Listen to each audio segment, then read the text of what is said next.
Hello everyone, welcome to easy cooking recipes. இன்றைக்கி நம்ம red spinach சிவப்பு தண்டுக்கீரை எப்படி பொரியல் பண்ணுறதுன்னு பார்க்கலாம். அதுக்கு நான் 2 கட்டு சிவப்பு கீரை எடுத்துகிட்டு வாஷ் பண்ணிவிட்டு இந்த மாதிரி ஸ்மால் பீஸாக கட் பண்ணி எடுத்துக்கிறேன். அந்த மெயின் ஸ்டெம்மை ரிமூவ் பண்ணிக்கிறேன்.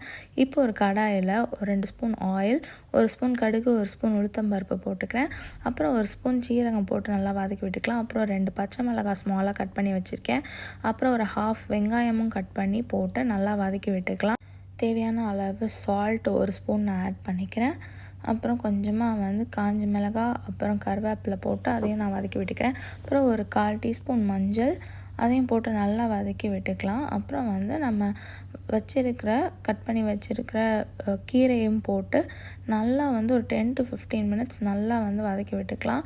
இதில் நம்ம சின்னதாக தேங்காய் கூட கட் பண்ணி ஆட் பண்ணிக்கலாம். இப்படி 10 to 15 மினிட்ஸ் வதக்கணுன்னா அவ்வளோதான்.